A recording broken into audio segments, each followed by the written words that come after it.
Assalamualaikum warahmatullahi wabarakatuh. Alhamdulillahirabbil alamin. Wassalatu wassalamu ala asrofil mursalin wa ala alihi wa sahbihi ajmain. Amma ba'du, usikum wa nafsi bittaqwallah la'allakum tuflihun. Alhamdulillah, pada kajian malam ini kita akan meneruskan hansa ini dalam kitab Nasoihul Ibad halaman 10 ya, tentang fadilah amal yang dapat menghapus dosa ya. Wal kafaratu, adapun sebagai kafarat artinya antamhu al khati'ah, yang dapat menghapus dosa-dosa yang telah kita laksanakan. Salah satu ada tiga kafarat hal amaliyah yang dapat menghapus dosa-dosa kita. Ada 3 amaliyah. Yang pertama adalah isbagul wudu bisabarot, menyempurnakan wudu. Jadi dilaksanakan wudunya, rukunnya, sunnahnya, kemudian semua anggota badan digosok-gosok, disempurnakan. Tidak hanya sekedar sah saja, tapi menyempurnakan wudu, termasuk akhirnya kita baca doanya, disempurnakan. Bisabarat ay bisyiddatil harrat,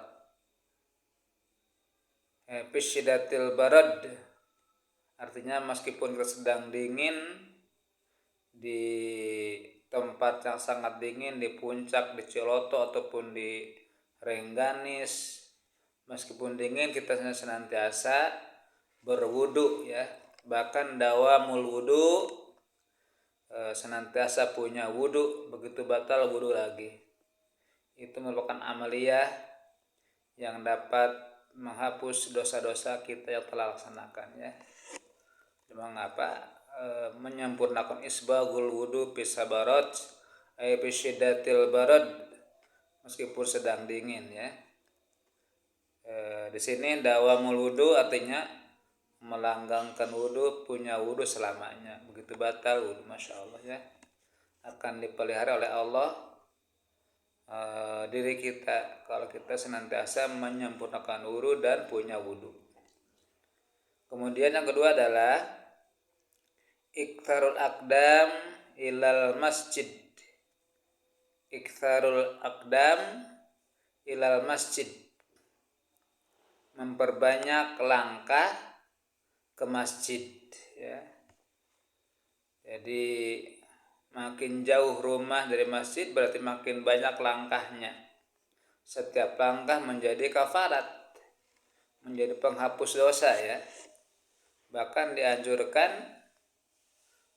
berangkat jalan yang ini, pulangkan jalan yang lain, supaya jadi saksi setiap tanah yang kita injak.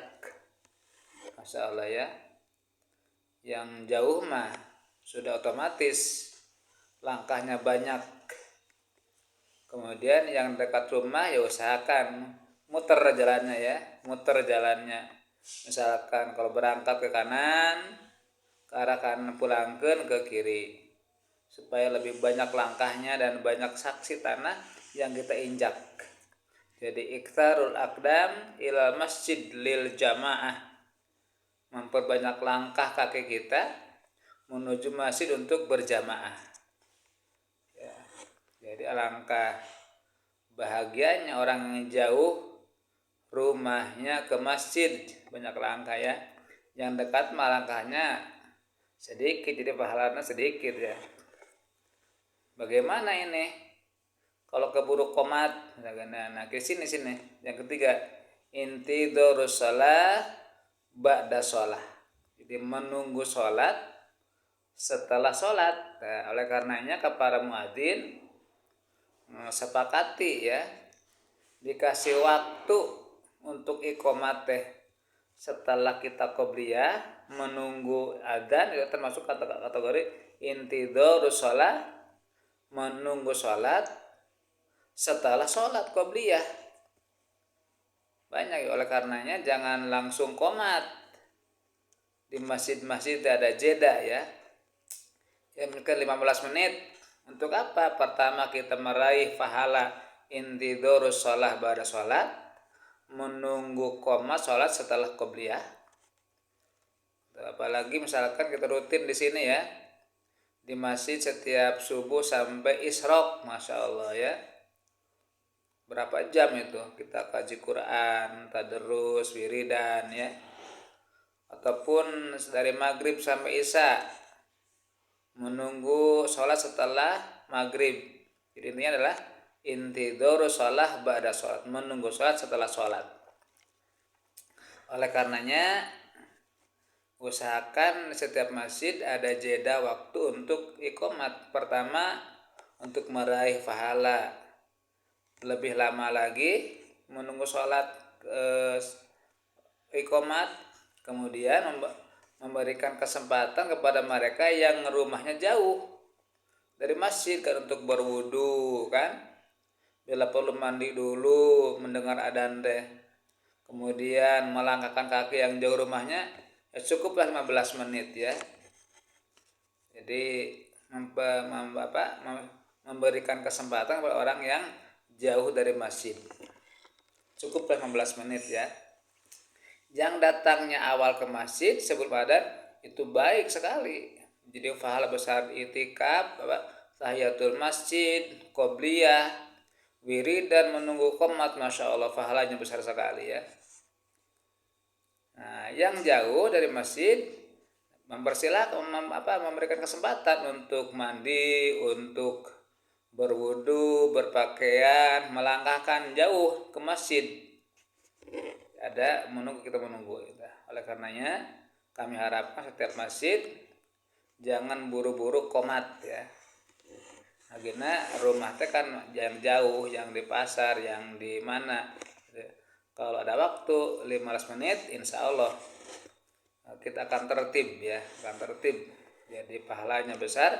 Pertama sekali lagi, baik orang yang awal datangnya ke masjid, lebih lama lagi intidharus sholahnya.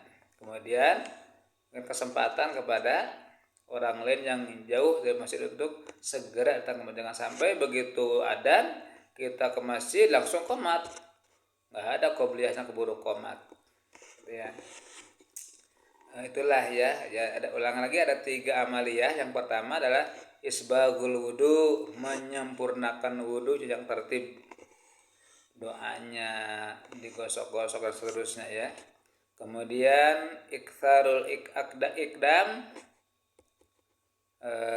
memperbanyak langkah ilal masjid, ke masjid. Kemudian menunggu sholat setelah sholat ya. Setelah sholat adzan, nah imamnya usahakan jangan terlalu cepat ya. Biasa larinya tasbihnya 3 kali, rukunya, sujudnya, kemudian bacaan duduk antara sujudnya dibaca tamatkan, Rabbighfirli warhamni wajburni warfa'ni warzuqni wahdini wa'afini wa'fu'ani. Itu 8 permohonan. Berdoa ketika sholat akan lebih terijabah daripada doa di luar sholat. Jadi doa contoh Rasulullah dalam duduk antara 2 sujud 8 permohonan. Coba kita, Rabbighfirli, ya Allah ya Tuhanku, ighfirli, ampuni dosaku, warhamni, ya Tuhanku ya Allah, irhamni, kasihanilah diriku, wajburni, ya Allah sempurnakanlah kekuranganku, warfa'ni, ya Allah angkatlah derajatku, warzuqni, ya Allah berikanlah rezeki kepadaku, wahdini, ya Allah berikanlah bimbingan hidayah kepadaku. Wa'afini ya Allah, jagalah diriku, peliharalah diriku dari berbagai macam musibah, malapetaka, penyakit dan sebagainya. Terakhir, wa'afu anni, hapuslah dosaku. Masya Allah, sangat indah ngedoa dalam sholat ya. Sujudnya 3 kali bacaan tasbihnya, rukunya, itidalnya, tumaninah. Kemudian doa setelah tasyahud akhir juga Masya Allah. Allahumma inni a'udzubika min adzabi jahannam wa min adzabil qabri wa min fitnatil mahya wal mamat wa min syarri fitnatil masihid dajjal ya muqallibal qulub tsabbit qalbi ala dinik. Tambah lagi misalkan Allahumma inni a'udzubika min jahdil bala wa darkis saqa wa su'il qada wa syamatatil adab. Terus banyak lagi doa setelah selesai tasyahud akhir. Kemudian dalam sujud akhir ya, silakan perbanyak doa. Aktsiru doa fi akhiris sujudikum ya. Perbanyaklah doa di akhir sujud kalian. Masya Allah, insya Allah akan dekat diijabahnya ya. Subhana rabbiyal a'la wa bihamdi. 3 kali pun berdoa apa saja. Misalkan Allahumma agnini bil ilmi wa zayyinni bil hilmi wa akrimni bit taqwa wa jamilni bil afiyah. Gitu ya. Kalau jadi imam ya tentunya diatur ya. Yang penting tasbihnya 3 kali. Rukunya, sujudnya. Itu meskipun makmum teridoen itu mah hak imam ya. Sampai 3 kali enggak apa-apa. Kalau lebih daripada 3 kali tasbihnya sementara makmum teridoen itu makruh ya, makruh enggak boleh. Kalau 3 kali mah itu hak peto imam, silakan laksanakan ya. Jadi membiasakan sholat dengan penuh tumaninah. Demikian kajian hari ini, mudah-mudahan menjadi ilmu yang bermanfaat untuk bisa kita melaksanakannya ya. Subhanakallahumma wa bihamdika asyhadu an la ilaha illa anta astaghfiruka wa atubu ilaik. Walhamdulillahirabbil alamin. Wassalamualaikum warahmatullahi wabarakatuh.